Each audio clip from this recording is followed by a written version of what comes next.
तो आपने सबसे पहले यूनिट की असेसमेंट से स्टार्ट करेंगे एमसीक्यूज से, ठीक है। तो आपके पास जो पहला क्वेश्चन है वो क्या है, which of the following group contains alkali metals, ठीक है। कौन सा ग्रुप होता है जिसको आप अल्कली मेटल्स कहते हैं, तो वो ग्रुप नंबर 1A होता है जिसको आप अल्कली मेटल्स कहते हैं, ठीक है। काफ़ी सारे ग्रुप्स हैं जिनके नेम हैं, ठीक है ना, मतलब तकरीबन 4 मेन ग्रुप्स हैं जिनके स्पेसिफिक नेम हैं वो आपको बताए हुए हैं, ठीक है। उनमें से जो पहला ग्रुप होता है यानी कि हाइड्रोजन को छोड़ के बाकी सब lithium, sodium, potassium, rubidium, caesium, francium, ये पूरा ग्रुप अल्कली मेटल्स का कहलाता है, ठीक है। उसके बाद सेकंड क्वेश्चन है, which of the following elements is not an alkali metal, इनमें से कौन है जो अल्कली मेटल है ही नहीं, ठीक है। तो मैंने अभी आपको नाम बताए थे, लिथियम भी अल्कली में आता है, सोडियम भी अल्कली में आता है, पोटेशियम भी अल्कली में आता है, यानी LiNAK ये तीनों अल्कली में आते हैं। जो नहीं आता वो मैग्नीशियम है, Mg, ठीक है। Mg जो है वो अल्कली मेटल्स में नहीं आता, ठीक है, ये अल्कलाइन अर्थ मेटल्स में आता है, ओके। तो आपने इसका जो सही आंसर सेकंड वाले का लगाना है वो Mg है। आई होप सो आप सब साथ साथ सॉल्व भी कर रहे होंगे। ये MCQ तो आप फ़ौरन साथ साथ उसको टिक भी कर सकते हैं ना, ठीक है। थर्ड क्वेश्चन है, an element has 3 electrons in it outermost shell, ठीक है। मैंने आपको उस दिन ये प्रैक्टिस करवाई थी कि number of electrons in the valence shell और the outermost shell will tell you about the group number. जो आखिरी शेल में मौजूद इलेक्ट्रॉन होते हैं ना वो आपको ग्रुप नंबर बताते हैं किसी भी एलिमेंट का, और जो नंबर ऑफ शेल्स होते हैं, जितने टोटल नंबर ऑफ शेल्स होते हैं वो आपको पीरियड नंबर बताते हैं। तो वो कहते हैं कि अगर कोई एलिमेंट है और उसके आखिरी शेल में 3 इलेक्ट्रॉन्स हैं, ठीक है, तो आप बताएं कि वो पीरियोडिक टेबल के किस ग्रुप में होगा। तो इसका राइट आंसर क्या होगा, ग्रुप नंबर 3A, ठीक है। अगर 3 इलेक्ट्रॉन्स है तो 3A होगा, 2 है तो 2A होगा, 1 है तो 1A होगा, ठीक है। तो ग्रुप नंबर 3A होगा, ओके। अच्छा, सो नेक्स्ट क्वेश्चन है आपके पास कि which of the following element is a metalloid. Metalloid का मतलब होता है कि उसके अंदर मेटल की भी प्रॉपर्टीज़ हों और नॉन मेटल्स की भी प्रॉपर्टीज़ हों, ठीक है। तो वो आपके पास होता है सिलिकॉन, ठीक है। गोल्ड जो है वो मेटल है, प्रॉपर मेटल है। आयरन भी मेटल है। सल्फ़र जो होता है वो नॉन मेटल होता है, सल्फ़र ना गैस होती है, नॉन मेटल है, ठीक है।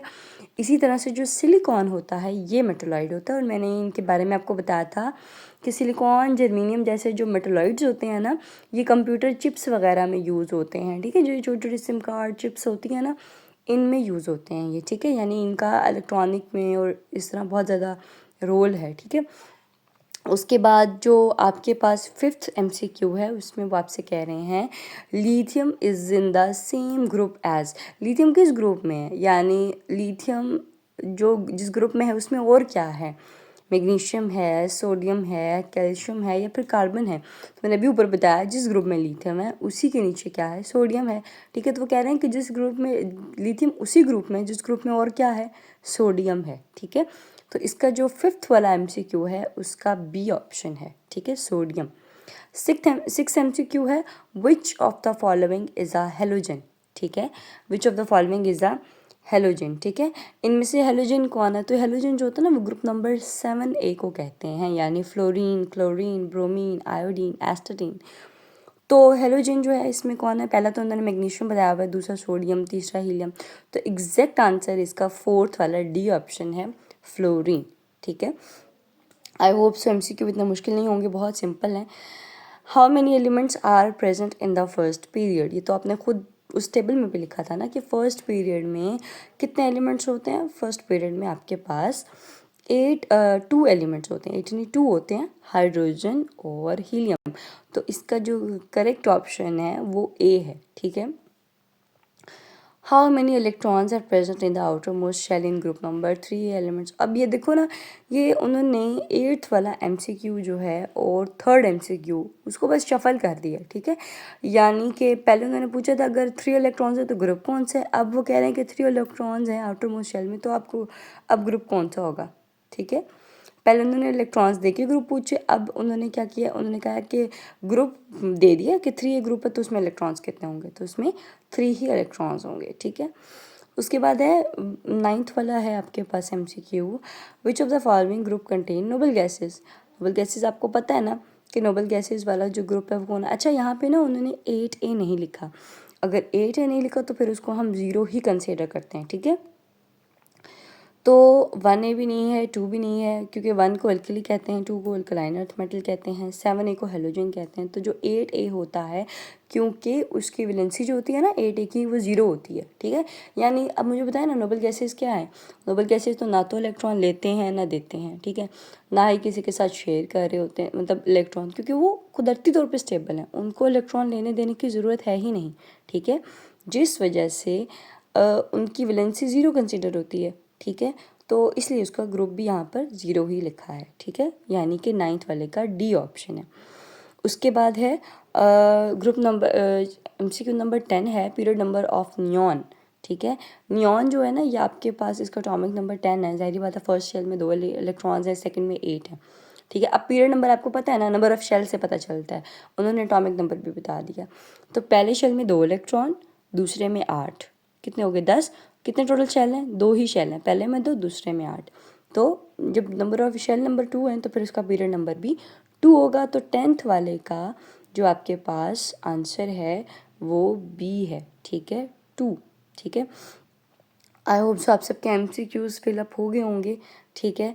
मैं शॉर्ट क्वेश्चंस पे आ जाती हूँ, ठीक है। इसका मैं आपको सिर्फ आइडिया दे देती हूँ, साथ साथ आपको पता भी चल जाएगा, ठीक है। अच्छा जी, अब पहला क्वेश्चन है right common names for group of normal elements. ये तो बहुत आसान है। नॉर्मल एलिमेंट्स अब आपको पता है group number 1A 2A 7A और 8A, बस 1 2 7 और 8, ठीक है। इनके नाम होते हैं 1A का नाम अल्कली मेटल्स, 2A का नाम अल्कलाइन अर्थ मेटल्स, 7A का नाम हेलोजेंस और 8A का नाम होता है नोबल गैसेस। ये आपका उसमें लिखा हुआ भी हुआ है, ठीक है, बुक में आंसर भी है। तो आपने देखना है, ठीक है, इसको ऐसे ही लिखना आंसर। उसके बाद सेकंड क्वेश्चन है suggest why copper and aluminium are used in the electricity cables. आपको पता है because copper and aluminium both are metals, ठीक है, they are good conductor of electricity, that why they are used in the electricity cables, ठीक है। अच्छा जी, third है many pots and pans are made of steel instead of pure iron, why. ये मैंने आपको बताया भी था, बिकॉज जो स्टील होता है ना वो बहुत ही जल्दी हाई टेम्परेचर को बर्दाश्त भी करता है, ठीक है, और बहुत जल्दी चीज़ को पकाता भी है, ठीक है, क्रोजन फ्री है, ठीक है। ये इसका थर्ड रीज़न है। ये आपने क्वेश्चन ऊपर लिखा हुआ भी हुआ है, आपकी बुक में ही लिखा हुआ और आंसर भी है। तो कल जब मैं आपको PDF बना के दूंगी तो उसमें भी आपको पता चल जाएगा, ठीक है। तो स्टील का हाई टेम्परेचर कंट्रोल करता है, यानी हाई टेम्परेचर को बर्दाश्त कर लेता है, टॉलरेट करता है। दूसरा क्रोजन फ्री होता है। तीसरा इस शाइनी होता है, ठीक है। तो इसमें खाना जल्दी पकता है, इसलिए हम इसको आयरन के रिजल्ट में ज़्यादा प्रेफरेंस देते हैं। और सबसे बड़ी वजह क्रोजन की है, आयरन को जंग बहुत जल्दी लगता है, ठीक है, इसीलिए हम स्टील इस्तेमाल करते हैं। फोर्थ क्वेश्चन है right 3 properties that make gold suitable for making jewellery. Gold की 3 प्रॉपर्टीज़ क्या हैं। ज़ाहिरी बात है जब आप ज्वेलरी बनाते हैं तो ज्वेलरी क्या होनी चाहिए, शाइनी तो होती है। तो गोल्ड एक तो मेटल है, दूसरा शाइनी है, तीसरा मेलिएबल है, ठीक है, फ्लेक्सिबल है, आप इसको किसी भी तरह से किसी भी शेप में मोल्ड कर सकते हैं, ठीक है। तो ये इसलिए इसको ज्वेलरी में इसको इस्तेमाल करते हैं, ठीक है। उसके बाद in which portion of the periodic table are present metals and non metals. तो आपको पता है कि मेटल प्रोडिक्ट टेबल के एक्सट्रीम लेफ्ट साइड पर होती हैं और नॉन मेटल प्रोडिक्ट टेबल के एक्सट्रीम राइट साइड पर होती हैं, ठीक है। ये आपने सिंपल इसका आंसर ऐसे देना है। उसके बाद है 6 क्वेश्चन है metal wires can be transform into different shapes without breaking by. तो मेटल को आप डिफरेंट वायर्स की शेप में कन्वर्ट कर सकते हैं बगैर ब्रेकिंग। क्यों? क्योंकि मेटल्स आर फ्लेक्सिबल, ठीक है। और अगर आप इनको हैमरिंग करते हो इनकी तो ये टूटती नहीं है, बल्कि अपने आप को किसी भी शेप में ट्रांसफॉर्म कर सकते हैं। तो due to their flexibility and malleability metal wires can be transform into different shapes without breaking, ठीक है। 7th क्वेश्चन है why electrical cables are covered with plastics. तो इसका बहुत सिंपल आंसर है कि plastics are insulator, that's why just to avoid electric current or just to prevent ourselves from the electric current we will cover the electric cables with the plastic, ठीक है। इसका answer भी वहाँ पे mention था। सो I hope so आपको समझ आ गया होगा। आज हमने MCQ और शॉर्ट क्वेश्चंस किए हैं, कल इंशाल्लाह हम लॉन्ग क्वेश्चंस करेंगे। अब किसी का कोई क्वेश्चन है इससे रिलेटेड तो मुझसे आप पूछ सकते हैं। कल तक इंशाल्लाह, कल या परसों तक आपको इसका PDF भी मिल जाएगा।